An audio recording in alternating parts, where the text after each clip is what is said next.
Good afternoon, everybody, and thank you so much for joining us here in Wedding Planning Simplified.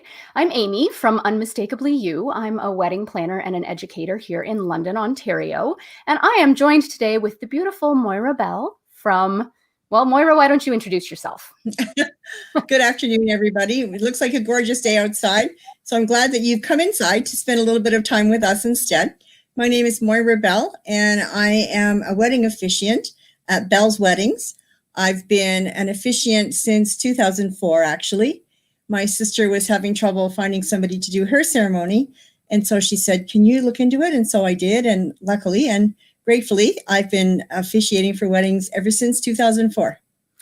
Which is awesome. One of the reasons that we love working with you so much is because you are so flexible and diverse. I think your sister's wedding was Wiccan, correct? It was Wiccan and Jewish.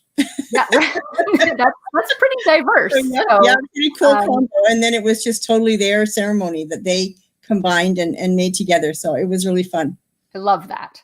And that's one of the things that, I mean, how to book a wedding officiant is a whole other topic for a whole other day. We're not here to talk about that today, but I do think that it's really important that you have a personal connection with your officiant, and also that if you're looking for some personalization in your ceremony, that you find someone who is willing to accommodate that for you. So that's absolutely. Yeah, I totally agree, Amy. I think that's really important. I always say to couples, I've already had my wedding 47 and a half years ago. I'm good. This is your wedding. So we need to make it about who you two are as a couple, integrate some traditions that are important to you and to your family, maybe, so that the day really is reflective of who they are as a couple. That's the most important thing. Absolutely. And that's why my business is called Unmistakably You, because I love it when couples do find ways to bring in their own personalities. So, yeah. So if you're joining us here today for the first time, welcome. We are so happy to have you here. I go live in this group every Sunday at 1 o'clock, and we talk about all different kinds of things. Sometimes we just do a Q&A, which is what we're doing next Sunday. So those of you who are joining us as part of our Countdown to Win Holiday Challenge, we've collected the questions that you asked us a couple of days ago, and we'll be answering those next week here in Wedding Planning Simplified at 1 o'clock. And today we are going to talk all about writing your own wedding vows. So we're really excited. It's a topic that I really want to dig into a little bit more, because it's something that I would say maybe 30% of my couples do, but I think it's a really special way to add that personal touch to your ceremony. So yeah, I totally agree. Yeah. So let's, instead of talking right away about writing your own vows, let's talk about what's usually included in a traditional ceremony. So we'll give a ceremony outline, and then we'll kind of focus in on the vow part of it. So Moira, in a secular ceremony, which is what you do most commonly, what are the parts that you usually include? Yeah. So we do the general, like, obvious things, the welcome, we're glad you're here. We talk about that weddings are, I kind of like the idea of, it takes a village. So the folks that have surrounded our bride and groom are the folks that are important to our bride and groom. And so everybody's kind of in this together, not to use the catchphrase that we're hearing everywhere lately, but anyway, right. Whole different reason, right? So, and then we would go into, if the couple want to have readings, they can have readings. They can have as many as they want. They can have none. Whatever they want is what's important. And then usually there's a little piece of, kind of like my written advice, but all of this is checked over by the couple. So they have the final right of veto. Anything they don't want me to say, I don't say. Right. And it is lived experience. It's based on being married for a long time, being happily married for a long time. It's things like go on dates, laugh, have fun, that kind of stuff. Right. And that would be where in a church ceremony, that would be the homily or the sermon part, exactly. Right. But it's just a little bit more personal and more relaxed, doing a secular ceremony. Yeah, exactly. And then we go into the vows. And so I always begin by asking the couple if they've come there freely and without reservation to give themselves to each other in marriage. And you get some hilarious responses. Of course, yes, we have. Some couples try to say it together, whatever. It's always quite spontaneous, actually. And then we do the vows. And then following the vows, we would go into the ring ceremony. And then we go and sign, license so that it's legal. And then we come back, and then there's a presentation, and then out they go. So in terms of time and length, It generally depends on how many readings the couples want, how long their vows are, those kinds of factors. But it's usually 20 minutes to half an hour at the most. Right. I'd say the longest ceremony that I've had has probably been about 40 minutes. They had a lot of readings. They were bringing two households together. And so they had a lot of children, and they wanted the kids to all have a role. So that took a little bit more time, but it was lovely and very personal. And then the shortest ceremony I've had a number of couples who are truly terrified of being in front of a crowd. Even though it's an amazing special day, they just are too nervous. And so then you do things like you ask vows as questions, you cut out the readings, you cut out the advice, all of those kinds of things. It's like you just do the bare bones. And that's what they want. Then that's probably maybe 10 minutes. So anywhere in there is kind of an average amount of time. That's probably a good sense. Yeah. And I think that especially if you're getting married, not in a church or a synagogue or a place of worship, you have the flexibility oftentimes to add in extra pieces. Like, I love that you bring up incorporating children. That was actually something that I wanted to talk about today, in terms of, I've often seen couples who are blending families doing vows to the children, which I think is really special. And it's a very meaningful way to show that this is not just the union of two people, it's the union of the family. And I love that. So if you're in that situation, I mean, doing vows to the children, writing your own vows, and a great idea. I think is really awesome. Yeah. I've had a number of couples who've chosen to give pieces of jewelry or some kind of tangible memento of the date. And I remember one family there were 4 kids, 2 each came in, and they all got necklaces, and the necklaces had the family name and established in the year. I thought that was so cute. So cute. Yeah. And she did vows for his children and vice versa. So it was lovely. It was very emotional. It meant a lot to the kids, especially kids who are old enough to really get it. It was really meaningful to them. So it was lovely. So there's lots of ways to involve kids. At my wedding, we didn't do vows to my stepson, but we did have him sign a special little license. Right. Yeah. So, yeah. I like that too. I do that a lot. And I like it, especially when they're little, and then they're it's quite cute. So. Of course. Yeah. So let's talk a little bit about the traditional vows. And when I say traditional, it's not 1950, y'all. I'm not talking about honor and obey. No. Haven't ever done a wedding with obey. But when we're talking about traditional, I mean things where usually the officiant does it in call and response form. Where there is still the ability to personalize a little bit. So you can still build your own vows. But when I say traditional, I kind of mean call and response, I guess. So Moira, do you want to tell us a little bit about the things that you commonly incorporate into more traditional vows? So some folks, this is often where people who have a faith tradition, but for whatever reason, they're choosing not to be married in their physical house of worship. They often will incorporate some of those in that piece. So those are, you kind of have varying degrees. Those are probably the most traditional. And then the other would be the words that you've heard forever, I promise to have and to hold from this day forward, those kinds of words. And there's a number of ways of doing them. Some couples really are really nervous. And so they want you to feed them to them. So what happens in that situation is I'm standing kind of sideways with the one person whose turn it is. I quietly give them the words, and then they say them to their partner, and then vice versa. Or folks can read them. That's sometimes helpful as well. So there's a couple of ways of doing that for sure. Never memorizing, never. That's not a good idea. I think in my 16 years, I've had maybe one person who really wanted to memorize them. And I was, okay, and trying to be supportive. And she was amazing. She did, but that's so much pressure. And there's enough pressure, right? And that's something that when it comes to thinking about whether you're going to write your own vows, I think my number one piece of advice is that you have to know yourself. If you know that you are the kind of person who doesn't like to be in front of an audience, or if you're very shy or very anxious or likely to be very emotional, I think that perhaps choosing to write your own vows might not be something that you want to do. because you're going to perhaps melt into a puddle at the front of the ceremony. Yeah, that's right. And just not be able to get through it. And that leads into the memorization thing as well. It's definitely not something that I ever recommend, even if you're very calm and composed most of the time, because it is going to be a very emotional moment where all eyes are on you. And I think that memorizing is, sure, in a situation that you have a little bit more control over it, sure, great. But in an emotional, very sort of, what's the word that I want? It's a big deal. And, it is. And you're surrounded by people you love. There's music.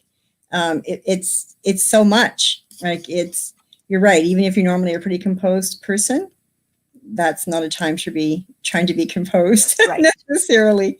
I always, and I even like it if the couple are writing their own, I even ask that they, or physically have them on cards, I ask that they get me a copy of those, because things happen, people forget them, whatever, things happen. So then we always have a fallback. I have had some couples that have chosen, they've gone through their vows, and then they say, is it okay if I say something additional? Of course, that's wonderful. And then they've just spoken from their heart. And so that's there as well. I mean, not much is carved in stone in terms of what you can and can't do, which is the beauty of being able to, make the ceremony as personalized as you want. For sure. And you see some funny vows. I've had the vows where I promise that I'll share the remote with you, that kind of stuff. You see some of those too. I always suggest to couples that they don't make them like TMI, too much information, personal, because yes, you are in front of a whole bunch of people. And I mean, having shared private jokes is cool, but you just kind of need to be aware of that reality too.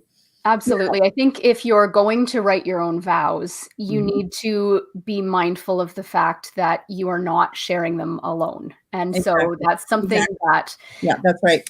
Make them personal, include little private jokes for sure. But remember that perhaps your grandma is sitting in the front row. And what do you really, I will never forget a groom that I had once who was just dropping F-bombs left, right, and center in the middle of his vows. And I was actually, I mean, I have a bit of a potty mouth and I was shocked. I just couldn't. Okay, I've never heard that happen. It was not appropriate for the situation, even though that is very much who he was.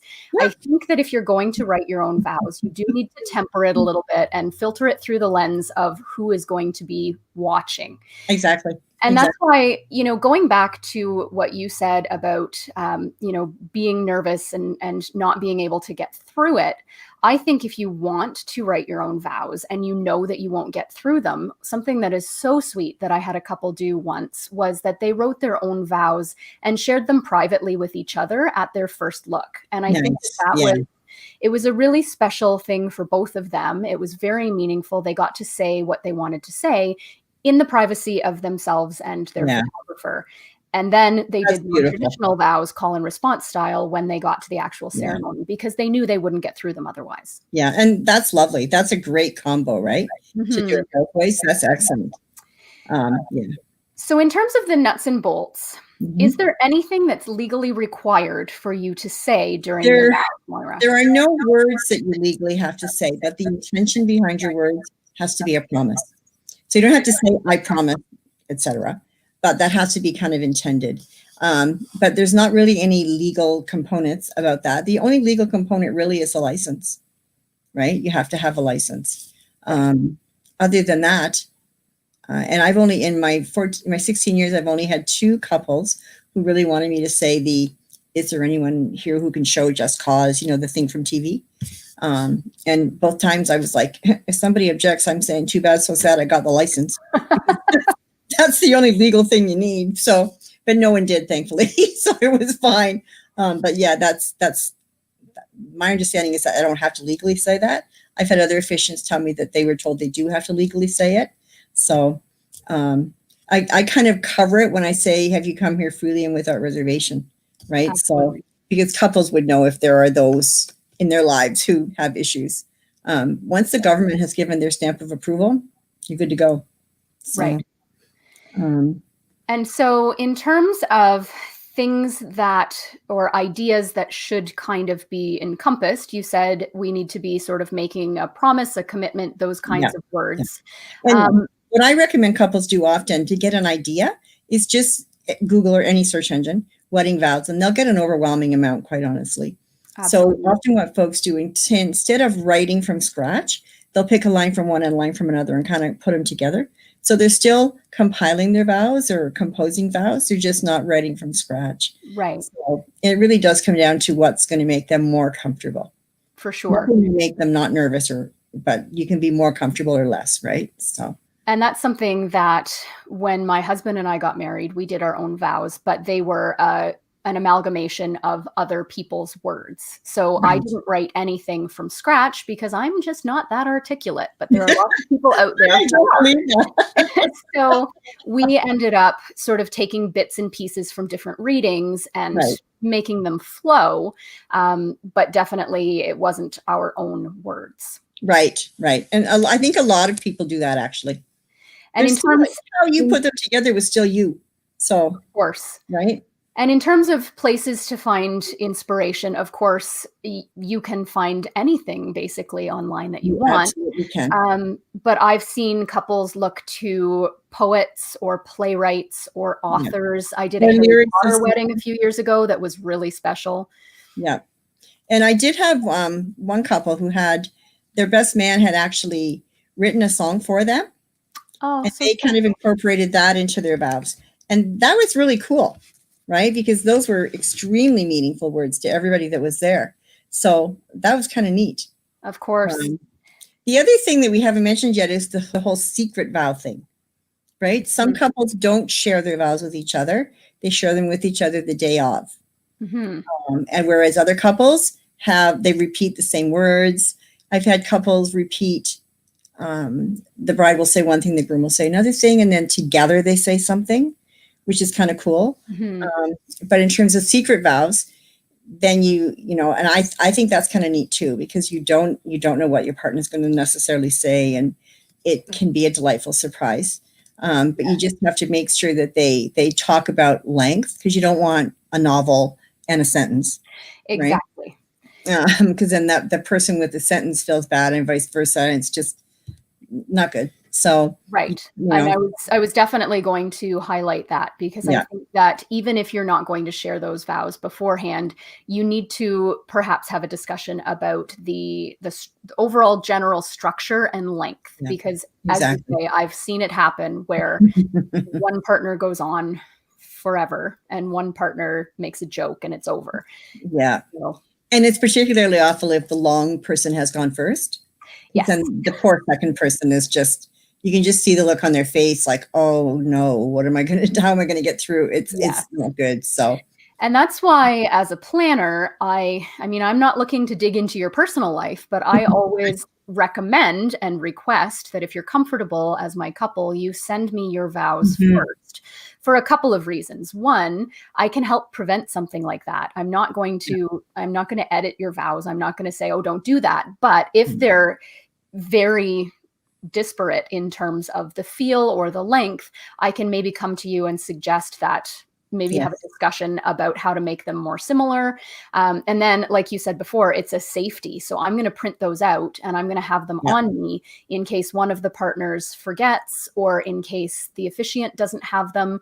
I always find unless you have pockets, if you're wearing a dress that has pockets or a suit that has pockets, great, you can put a card in there with your vows. But otherwise, I like to recommend that you give a copy to the officiant, because if you're wearing a dress with no pockets and juggling a bouquet, and there's just like, are you going to stick them in your cleavage? I don't think so. So I always like to have copies and make sure that the officiant has them, even if the couple has tried to memorize, because you never know. I'm a backup on a backup on a backup kind of person. Well, and that's the thing. That's a large part of the reason I love working with Unmistakably You, because truly the couple the stress level is so reduced when they have you folks with them. It's like night and day. We try. And that stress level is also reduced because there's things that I normally do that are part of your service. So it's a win-win. to put in a plug. Well, thank you. Thank you for the plug. And if you're tuning in as part of our holiday giveaway, that's why they're here, because they know the value of day of coordination and they're hoping to win a free one. So if that's you, hello, thanks for joining us and good luck. Exactly. So let's talk quickly about just some do's and some don'ts of writing your own vows. Okay.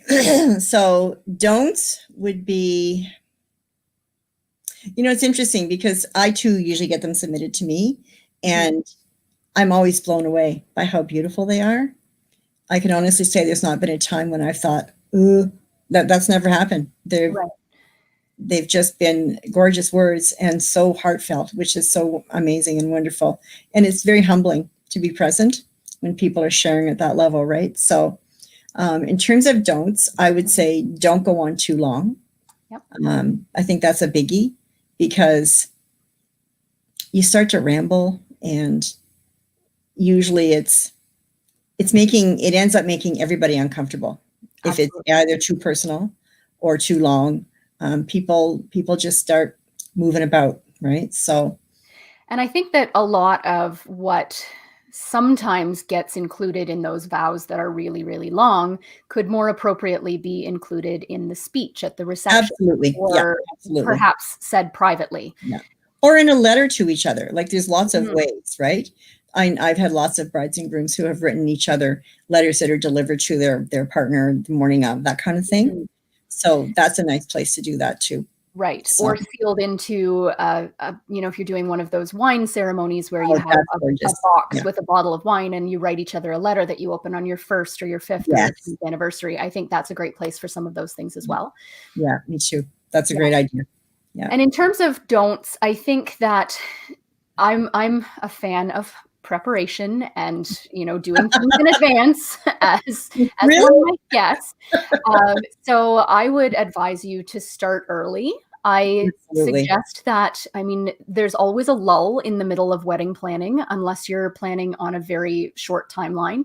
There's usually a big burst of booking things at the beginning, and then there's a lull. And then at the end, when you're gathering your RSVPs and printing your day of stationery, things get busy again. But that lull, if you're having a summer wedding, usually falls in the middle of the winter. So why not pour yourself a glass of wine, sit in front of the fire, put on your cozy pajamas, and just spend some time brainstorming ideas and writing those vows or sketching them out, so that the week before the wedding, when you have guests coming in from out of town and when you're worrying about all those final details, you don't also have to be putting the finishing touches on your vows. And for the love of all that is holy, please don't make them up on the spot.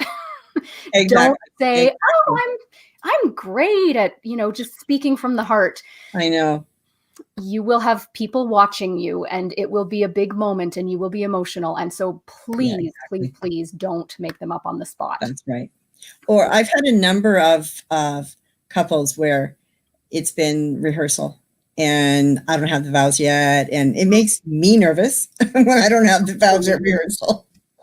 So never mind them. I get nervous because you just want it to be what they want it to be, right? And all that it can be. And so that's a great idea, to get in some comfy jammies and do it, especially if it's a summer wedding in winter. What better way to do it? That's great. Yeah, I have a blog post that I wrote last winter about things to keep yourself busy with during the winter, so that you don't sort of procrastinate on everything and put everything off until the couple of months before the wedding. And that was definitely one that made the list, because that's great. Something that it's an important enough moment of your day that you want to put in the time to make it really special and meaningful. Yes. Yeah, absolutely. Yeah. So in terms of things that you should do, what do you recommend, Moira? I recommend doing a couple of versions.